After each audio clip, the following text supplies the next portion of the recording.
നമസ്കാരം, ഞാൻ ഷാലു വിനു. എല്ലാവർക്കും എൻ്റെ ചാനലിലേക്ക് സ്വാഗതം.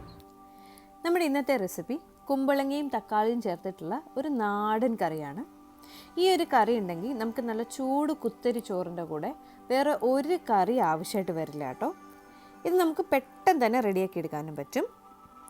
ഇതിന് വേണ്ടിയിട്ട് ഞാനിവിടെ ഒരു ചെറിയ കഷ്ണം കുമ്പളങ്ങ കട്ട് ചെയ്തെടുത്തിട്ടുണ്ട്, ഒരു വലിയ തക്കാളി, ഒരു മീഡിയം സൈസ് സവാള ചെറുതായിട്ട് അരിഞ്ഞത്, 2 പച്ചമുളക്, ആവശ്യത്തിന് കറിവേപ്പില, പിന്നെ നമുക്ക് അരപ്പിന് വേണ്ടിയിട്ട് 1/2 കപ്പ് തേങ്ങ, 1/2 ടീസ്പൂൺ മഞ്ഞൾപ്പൊടി, താളിക്കാനായിട്ട് കടുകും വേണം, വറ്റൽമുളകും വേണം. പിന്നെ നമുക്ക് ഈ തേങ്ങയുടെ കൂടെ അരയ്ക്കാനായിട്ട് ഒരു 1/4 ടീസ്പൂൺ മുതൽ 1/2 ടീസ്പൂൺ വരെ ജീരകവും വേണം. ഇത്രയും സാധനങ്ങളുണ്ടെങ്കിൽ നമുക്ക് നമ്മുടെ കറി പെട്ടെന്ന് തന്നെ തയ്യാറാക്കിയെടുക്കാൻ പറ്റും. നമുക്കിതിൽ സവാള ഒരുപാട് ആവശ്യമില്ല.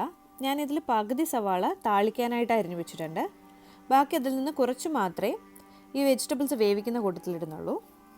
നമുക്ക് ആദ്യം അരപ്പ് തയ്യാറാക്കാനായിട്ട് ഒരു മിക്സിയിലേക്ക് 1/2 കപ്പ് തേങ്ങ ചേർത്ത് കൊടുക്കാം. ഇതിലേക്ക് നമ്മൾ കട്ട് ചെയ്ത് വെച്ചിട്ടുള്ള സവാളയിൽ നിന്ന് കുറച്ചിട്ട് കൊടുക്കാം. ഇനി ഒരു 1/4 ടീസ്പൂൺ ജീരകം ഇട്ട് കൊടുക്കാം. ജീരകത്തിൻ്റെ അളവ് ഒരുപാട് കൂടാൻ പാടില്ല. ഒരു 1/4 ടീസ്പൂൺ മുതൽ 1/2 ടീസ്പൂൺ വരെ ചേർത്ത് കൊടുക്കാം കേട്ടോ. ഇനി ഇതിലേക്ക് ഒരു 1/2 ടീസ്പൂൺ മഞ്ഞൾപ്പൊടി ചേർത്ത് കൊടുക്കാം. ഇതെല്ലാം കൂടെ ആദ്യം ഒന്ന് കറക്കിയെടുക്കണം. അതിനുശേഷം വേണം നമ്മളിതിൽ വെള്ളം ഒഴിച്ച് അരച്ചെടുക്കാൻ. അപ്പോൾ നമുക്കിത് നല്ല പേസ്റ്റ് പോലെ അരഞ്ഞ് കിട്ടും കേട്ടോ. ഇതിപ്പോൾ നല്ല പേസ്റ്റ് പോലെ നമുക്ക് അരഞ്ഞ് കിട്ടിയിട്ടുണ്ടേ. ഇനി കറി തയ്യാറാക്കിയെടുക്കാം. അതിനായിട്ട് ഒരു പാനിലേക്ക് ആവശ്യത്തിന് വെളിച്ചെണ്ണ ഒഴിച്ചു കൊടുക്കാം. ഇതിലേക്ക് അരിഞ്ഞു വെച്ചിരിക്കുന്ന തക്കാളിയും കുമ്പളങ്ങയും സവാളയും അതേപോലെ പച്ചമുളകും കറിവേപ്പിലയും കൂടി ഇട്ടിട്ട് നമുക്കിതൊന്ന് വഴറ്റിയെടുക്കാം. ഇത് നോർമലി വഴറ്റാറില്ല നമ്മൾ കറിയിൽ, നേരെ അങ്ങനെ വെള്ളം ഒഴിച്ച് വേവിച്ചെടുക്കുകയാണ് ചെയ്യുന്നത്. പക്ഷേ ഇതിങ്ങനെ വഴറ്റിയെടുക്കുകയാണെങ്കിൽ നമ്മുടെ കറിക്ക് നല്ലൊരു ടേസ്റ്റ് ഉണ്ടാവും.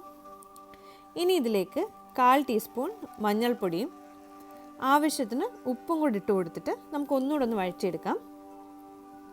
നമ്മൾ അരപ്പിൽ ഓൾറെഡി 1/2 ടീസ്പൂൺ മഞ്ഞൾപ്പൊടി ചേർത്ത് കൊടുത്തിട്ടുണ്ടായിരുന്നു. അതുകൊണ്ട് ഞാനിവിടെ 1/4 ടീസ്പൂൺ മഞ്ഞൾപ്പൊടി ഇതിൽ ചേർത്തിട്ടുള്ളൂ. നിങ്ങൾ അരപ്പിൽ മഞ്ഞൾപ്പൊടി ചേർക്കുന്നില്ലെങ്കിൽ ഒരു 3/4 ടീസ്പൂൺ മുതൽ 1 ടീസ്പൂൺ വരെ ഈ വെജിറ്റബിൾസിലേക്ക് ഇട്ട് കൊടുത്തിട്ടൊന്ന് വഴറ്റിയെടുക്കാം കേട്ടോ. ഇതൊക്കെ ഇപ്പോൾ ഒരു 2-3 മിനിറ്റ് ആവശ്യത്തിന് വഴന്നു വന്നിട്ടുണ്ട്. നമുക്കിനി ഇതിലേക്ക് ഒരു 1/2 കപ്പ് എടുത്ത് വെള്ളം ഒഴിച്ചു കൊടുക്കാം. ഇനി ഇത് വെള്ളം ഒഴിച്ച് മൂടി വെച്ച് നമുക്കൊന്ന് വേവിച്ചെടുക്കണേ. അതിനുശേഷമാണ് നമ്മളിതിലേക്ക് അരപ്പ് ചേർക്കുന്നത്. നമുക്കിനി ഇതൊന്ന് മൂടി വെച്ചൊരു 10-15 മിനിറ്റ് വേവിച്ചെടുക്കണം. ഇതിടയ്ക്കൊന്ന് തുറന്നു കൊടുത്തിട്ട് നമുക്കൊന്ന് ഇളക്കി നോക്കാം കേട്ടോ. ഇത് വെന്തിട്ടുണ്ടോ എന്ന് നോക്കണം. ഇത് വെന്തിട്ടില്ല എന്നുണ്ടെങ്കിൽ ഒരു 5 മിനിറ്റ് കൂടെ ഒന്ന് മൂടി വെച്ച് നമുക്ക് വേവിച്ചെടുക്കാം.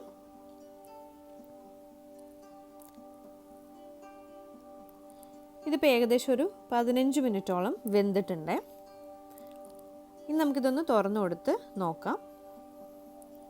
കുമ്പളങ്ങയൊക്കെ ആവശ്യത്തിന് വെന്ത് വന്നിട്ടുണ്ട്. ഇതൊരുപാട് വെന്തുടഞ്ഞൊന്നും പോകേണ്ട ആവശ്യമില്ല. നമുക്കിനി ഇതിലേക്ക് അരച്ചു വെച്ചിരിക്കുന്ന തേങ്ങയുടെ അരപ്പ് ചേർക്കാം. ഈ അരപ്പും ഇനി നമുക്ക് ആ മിക്സിയിലേക്ക് ഒരു ഇത്തിരി കൂടെ വെള്ളം കൂടെ ഒഴിച്ചിട്ട് ചേർത്ത് കൊടുക്കാം. അതിനുശേഷം നമുക്കിതെല്ലാം കൂടെ നല്ലതുപോലെ ഒന്ന് മിക്സ് ചെയ്തെടുക്കണം. ഇപ്പം നമുക്കതിൽ വെള്ളം ഒഴിച്ചിട്ട് ഈ മിക്സിയിലെ ബാക്കി അരപ്പും കൂടെ നമുക്കിതിലേക്ക് ഒഴിച്ചു കൊടുക്കാം. അപ്പോൾ അരപ്പൊന്നും ഒട്ടും വേസ്റ്റ് ആവില്ല. ഇനി ഈ സമയത്ത് നിങ്ങൾക്ക് ഉപ്പൊന്ന് ടെസ്റ്റ് ചെയ്തിട്ട് ഉപ്പ് വേണമെന്നുണ്ടെങ്കിൽ കുറച്ചുകൂടെ ചേർത്ത് കൊടുക്കാം കേട്ടോ. ഇപ്പോൾ നമ്മുടെ കറിയൊക്കെ പാകമായിട്ട് വന്നിട്ടുണ്ട്. നമുക്കിത് ചെറുതായിട്ടൊന്ന് തിളച്ച് വരുന്നത് വരെ വെയിറ്റ് ചെയ്യണേ. എനിക്ക് ഇതിലൊരു അല്പം കൂടെ ഉപ്പ് വേണമായിരുന്നു, അതുകൊണ്ട് ഞാൻ ഇതിലേക്ക് കുറച്ചുകൂടി ഉപ്പ് ചേർത്ത് കൊടുക്കുന്നുണ്ട്. അതിനുശേഷം ഒന്ന് ചെറുതായിട്ട് ഇളക്കി കൊടുക്കുകയാണേ. നമുക്ക് ഈ അരപ്പ് ഒരുപാട് നേരം ഒന്ന് തിളപ്പിച്ചെടുക്കണ്ട, ഒന്ന് ചെറുതായിട്ട് തിളച്ച് വന്നാൽ മതിയാവും. ഇപ്പോൾ നമ്മുടെ അരപ്പൊക്കെ ഒന്ന് തിളച്ച് വരുന്നുണ്ട്. ഇനിയിപ്പോൾ നമുക്ക് ഈ ഫ്ലെയിം ഒന്ന് ഓഫ് ചെയ്യോ ലോ ഫ്ലെയിമിലിടുകയോ ചെയ്യാം. അതിനുശേഷം ഇതൊന്ന് ഇളക്കി കൊടുക്കാം. നമുക്കിനി കടുക് താളിക്കണം. അതിനായിട്ട് ഒരു പാൻ ചൂടാക്കി അതിലേക്ക് ആവശ്യത്തിന് വെളിച്ചെണ്ണ ഒഴിച്ചു കൊടുക്കാം. ഈ വെളിച്ചെണ്ണ ചൂടായി വരുമ്പം ഇതിലേക്ക് നമുക്ക് കടുക് ഇട്ട് കൊടുക്കാം. ഇനി ഇതിലേക്ക് 2 വറ്റൽമുളക് ചെറുതായിട്ട് കട്ട് ചെയ്തിട്ട് കൊടുക്കാം. ഇനി ഇതൊന്ന് ലൈറ്റായിട്ട് ഫ്രൈ ആയിട്ട് വരണം. ഈ വറ്റൽമുളക് കരിഞ്ഞൊന്നും പോകാൻ പാടില്ല. അതിലേക്ക് അരിഞ്ഞു വെച്ചിരിക്കുന്ന സവാളയും കറിവേപ്പിലയും കൂടി ഇട്ട് കൊടുക്കാമേ. നിങ്ങൾക്ക് ഈ സമയത്ത് ആവശ്യമെന്നുണ്ടെങ്കിൽ ഒരു നുള്ളു മഞ്ഞൾപ്പൊടിയും കൂടി ഇട്ട് കൊടുക്കാം ഈ താളിക്കുന്ന കടുകിലേക്ക്. ഞാനിപ്പോൾ ഇടുന്നില്ല. ഇനി ഇതെല്ലാം കൂടെ നല്ലപോലെ ഒന്ന് വഴന്നു വരണം. ഈ സവാളയൊക്കെ ഒരു ഗോൾഡൻ ബ്രൗൺ കളർ ആവണം.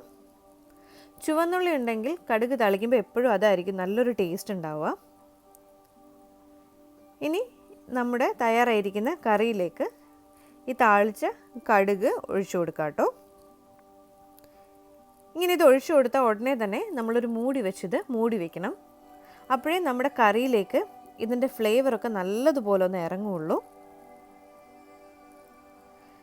ഇപ്പോൾ ഒരു 2-3 മിനിറ്റ് ഇതൊന്ന് മൂടി വെച്ചിട്ടുണ്ട്. നമുക്കിനി ഇതൊന്ന് തുറന്ന് നോക്കാം. ഇപ്പോൾ നല്ലൊരു മണമൊക്കെ വരുന്നുണ്ട്. ആ കടുക് താളിച്ചതിൻ്റെയും നമ്മുടെ കറിയുടെയും അരപ്പിൻ്റെയും മസാലയുടെയും ഒക്കെ നല്ലൊരു മണം വരുന്നുണ്ട്. നിങ്ങൾക്ക് വേണമെങ്കിൽ ജീരകത്തിന് പകരം ഇതിൽ പെരുംജീരകം ചേർത്ത് വേണമെങ്കിൽ അരയ്ക്കാം കേട്ടോ. അപ്പം വേറൊരു ടേസ്റ്റ് ആയിരിക്കും ഈ കറിക്ക്. അങ്ങനെ നമ്മുടെ കറി തയ്യാറായി കഴിഞ്ഞു. ഇത് വളരെ പെട്ടെന്ന് റെഡിയാക്കി എടുക്കാനും പറ്റും.